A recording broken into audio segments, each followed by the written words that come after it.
Hey guys, Godzilla McCullum 2000 here. I just got done watching Ghostbusters Afterlife. It's a fantastic movie.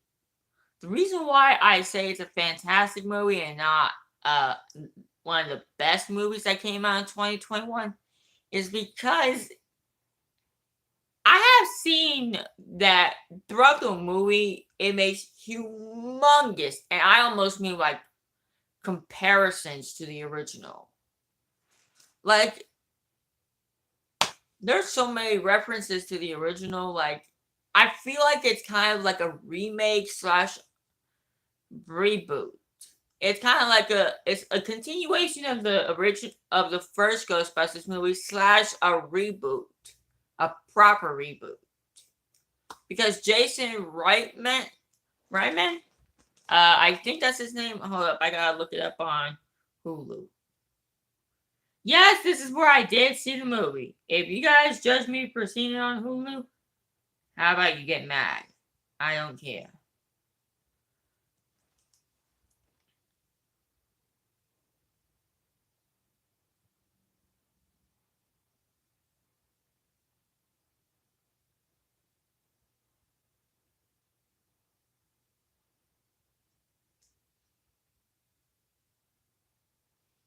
Yeah, it's by Jason Reitman.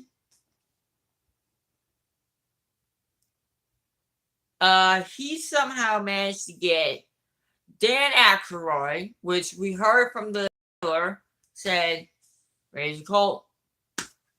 But then, out of fucking nowhere, right when okay, here's the beginning of the movie.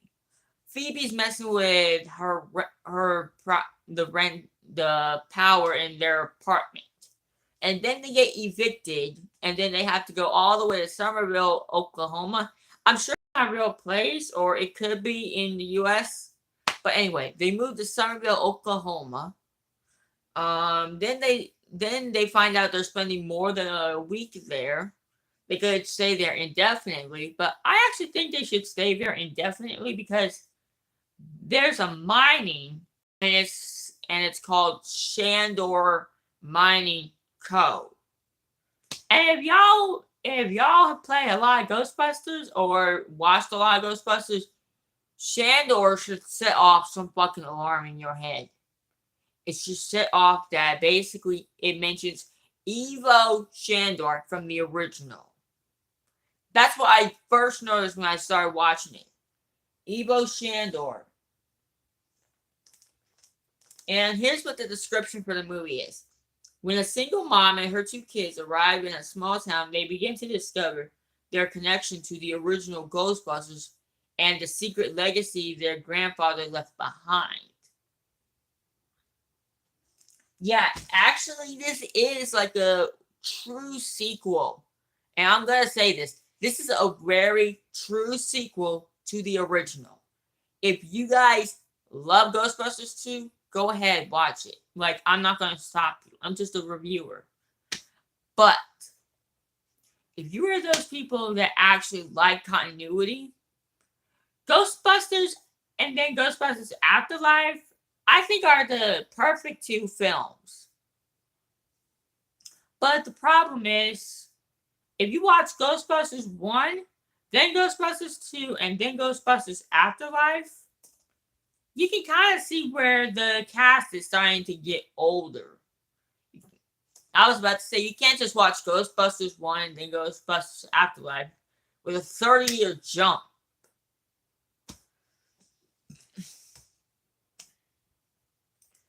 But yeah, Phoebe is like I'm gonna say this, and I don't want people getting mad at me. She is basically the girl version of Egon Spangler.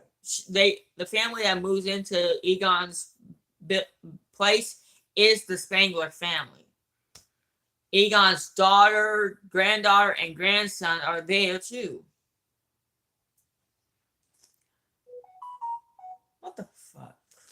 Oh, that was just a weather update. Okay, anyway, back to what I was saying. Phoebe starts finding stuff. She found the PKE meter first under the chair where Egon was supposedly killed. But yeah, if you're wondering what happened to Egon, he had a trap, a real trap. He took it to his house, and then a ghost was chasing him. And then he tried to set off a humongous trap. He tried to set off a trap in his yard. Apparently, it didn't go to plan because what he was trying to do was literally impossible unless you had more power going to those paths through the thing, through the water tankers. But yeah, then he does this with the trap. He's like baiting something. I can't tell what it is for sure, but it's a very the beginning. I actually saw what Egon looked like at his old age. I mean, oh my god! I actually thought that was a different actor for once. I actually thought there was a different actor, but no, that was Harold Ramis at his oldest age before he died. I swear to God, I think they started shooting Ghostbusters Afterlife before Harold Ramis actually did die.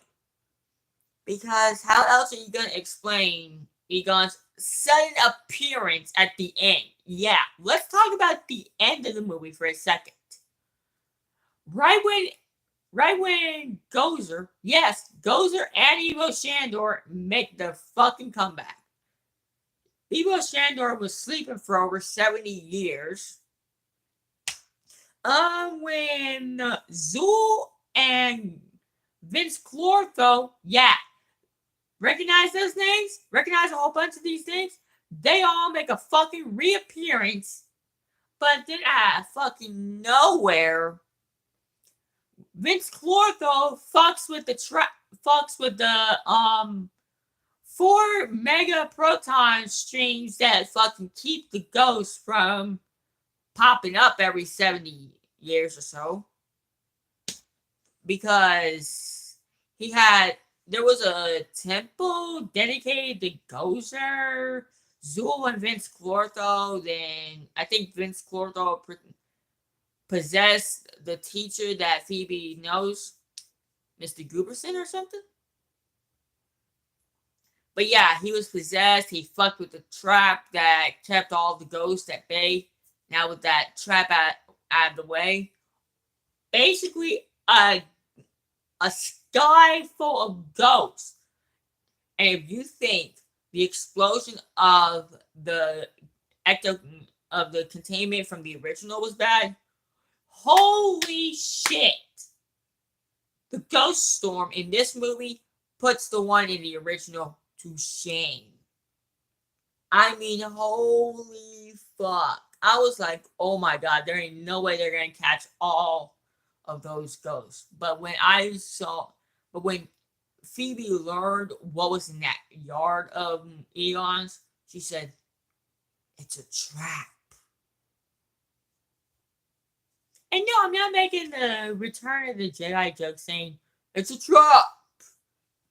No, it literally was. There were like thousands, and I mean thousands of ghost traps built in line to fucking create a gigantic, and I mean gigantic, like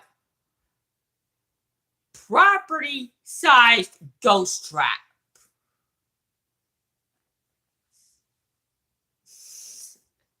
I was so happy to see Ray Stantz, Peter Venkman, and Winston Zeddemore. You want to know how these two knew about Gozer's return? Because Ray Stantz heard that Phoebe was telling a story of how she found her grandfather's stuff. And then when she heard about Gozer from Phoebe, she called Peter Venkman and Winston Zeddemore, and they all booked it to Somerville, Oklahoma, and just came with their jumpsuits on, their proton packs on, and then Ray Stantz makes a new way of talking shit to Gozer. Damn, that was fucking hilarious. I actually thought they were just gonna be throwaways, but no. I am glad. Hold up.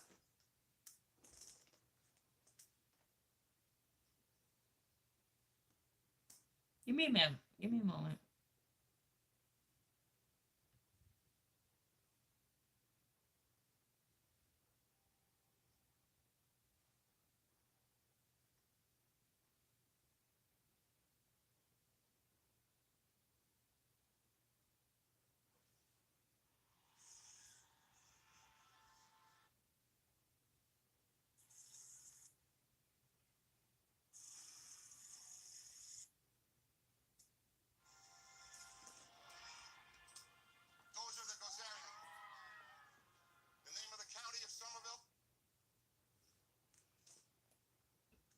Yep.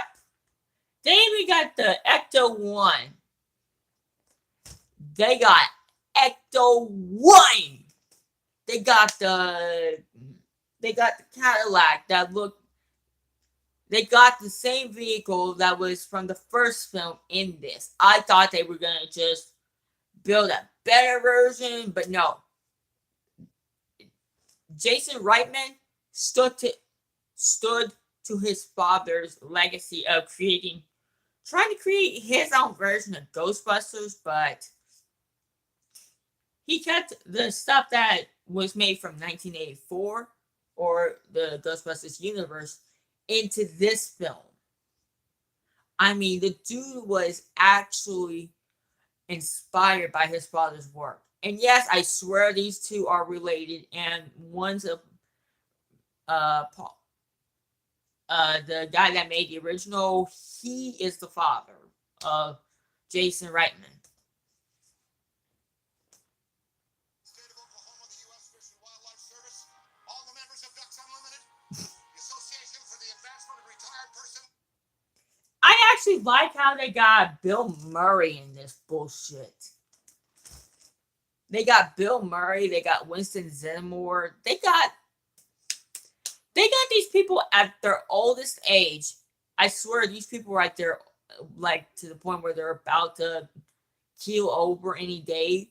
So they thought, okay, let me get Bill Murray, let me get Ernie Hudson, let me get Dan Aykroyd all in this movie before they die, because we already lost Harold Ramis.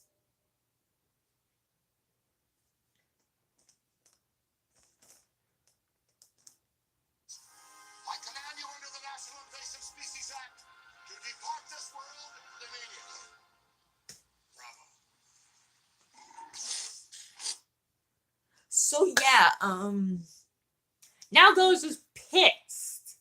Gozer's pissed to see the original Ghostbusters that whooped her ass in 1984 back.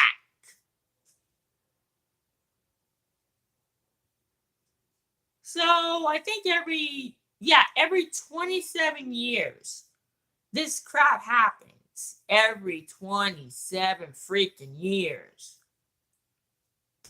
Because they were doing dates like 1883, and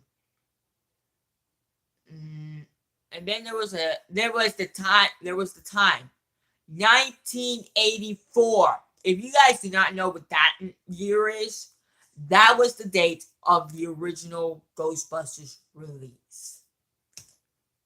And then it prophesies 2021. Yes, you heard me. 2021.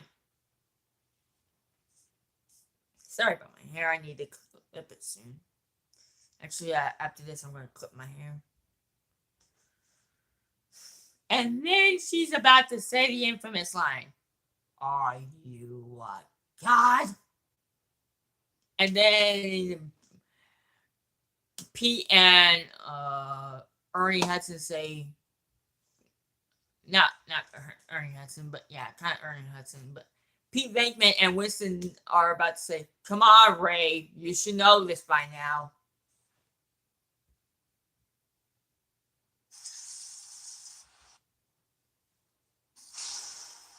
I think she remembers us. Are you a god? And then he's like, Ray? Oh, come on, Ray. Yes. Yeah, we're all gods. Yeah, I mean, we're all.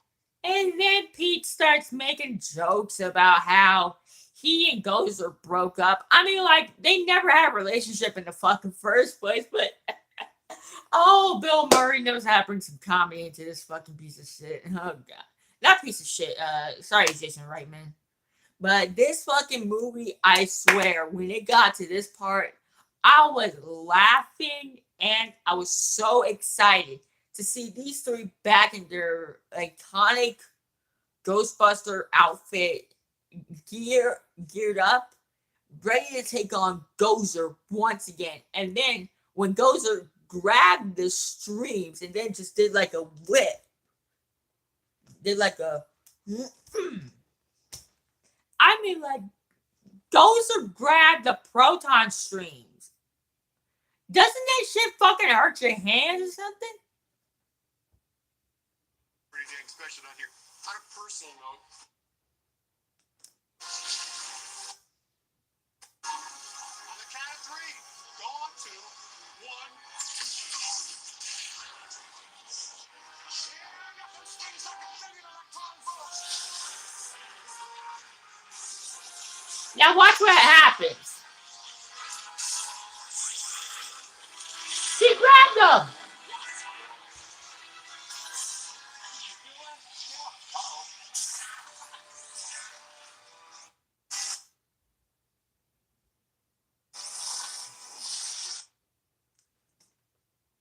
She broke the stream.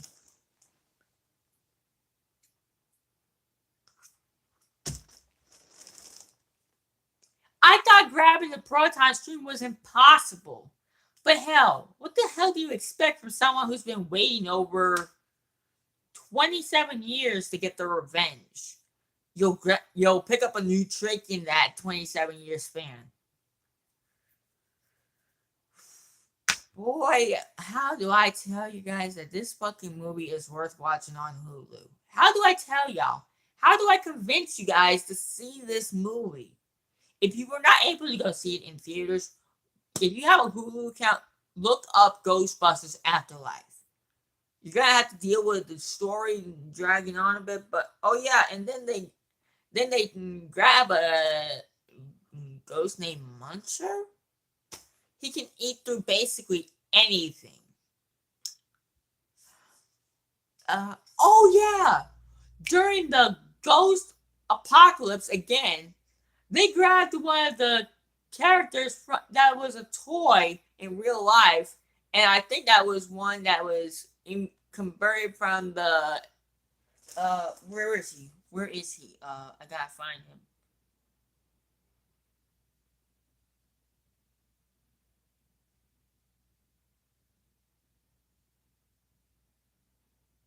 Where is he?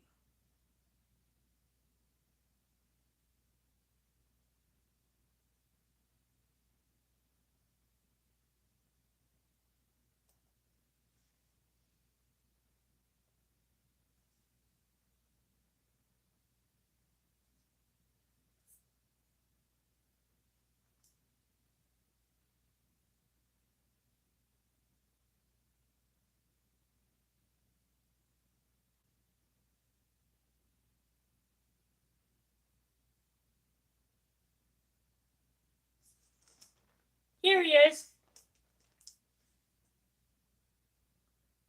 Look at that ugly. Hey, if you guys know, that's a toy that the Ghostbusters lineup on. So apparently, this dude took everything that could make the movie special. He made it special.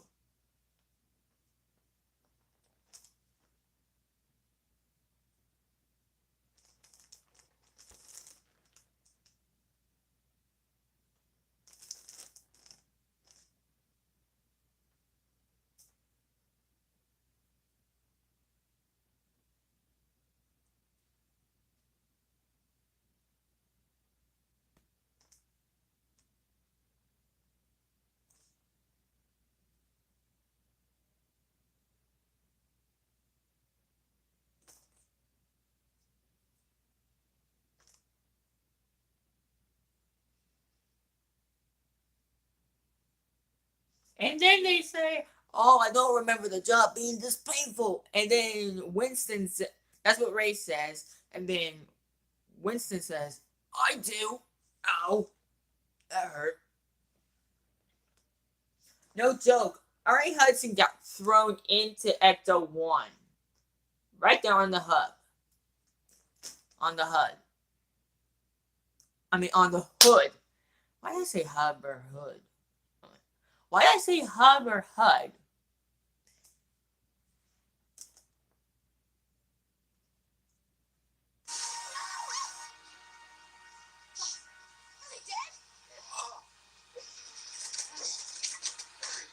I don't remember this job being so painful. I do. You got a lot of nerve. Shut up, Bill Murray, before you get yourself killed. Shut up, man. Anyway, I'm going to wrap this up because I've been dragging this on for too long. And I hope to God I don't get copyright claimed for the footage I'm using, because this is literally my first time even showing footage of a movie while I do a review. Like, oh my God. But yeah, when they have that big climactic proton pack battle with Gozer, you guys are not going to believe who the fuck makes an appearance.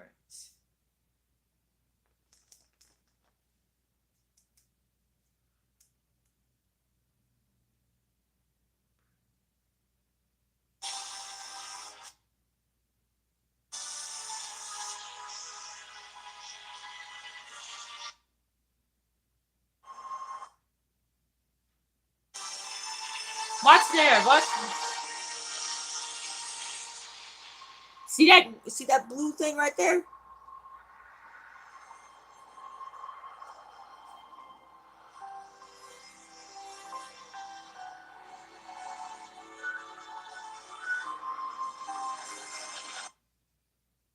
Yep. Harold Ramis. When I fucking saw that, I almost shedded a fucking tear. I haven't seen Harold Ramis since the original 2 Ghostbusters movies with him and his crew. But that was when they disbanded because Egon got all shit that they needed to do Ghostbusting with. But I think he knew that Somerville, Oklahoma, where this movie was shot, I think he knew what was fucking gonna happen. He had a prediction, and he started writing the revelation on metal. Oh my God, this movie has so many callbacks and references. I don't know how to end this review. Like, I would show the rest of the footage, but you know what? I could get claimed for like shit for this. But anyway, guys, yeah, Phoebe's brother helps start the gigantic trap. You know what? I'm just gonna show you without playing the movie footage.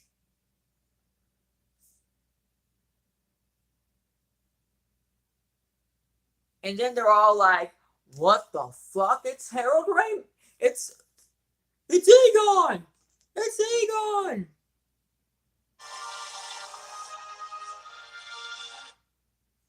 And then Ray looks at Egon saying like, "Oh my God, it's my best friend." But yeah, oh my fucking God. If you guys have not seen this movie, see it. And then they have a mid-credit scene to... No, I'm not going to spoil the mid-credit scene. You have got to see it for yourself.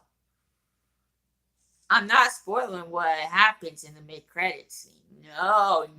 I'm not that type of person. Alright, I hope you guys enjoy. Be sure to like, comment, subscribe. I gave this movie a 9 out of 10. I mean, it's not the legendary 10 out of 10 Ghostbusters movie that I was expecting, but hell, it's still really high up there on my list. But yeah, I want to thank everyone who has been here for watching. be sure to be nice, and share your, invite your friends to see my channel.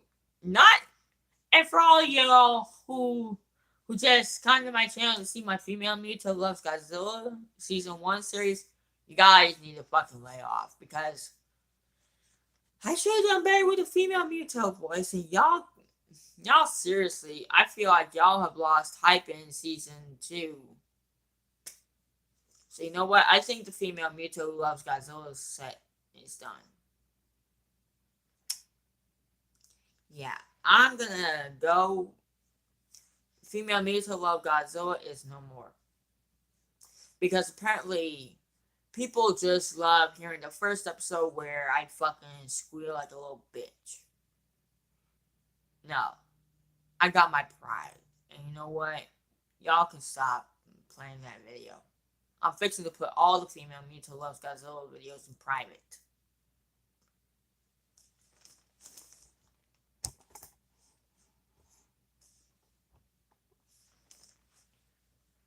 I just don't get why everyone has to make fun of how I did it. Like, what was I supposed to do? Just make female Mewtwo have a man voice? No. I'm going. Bye, guys.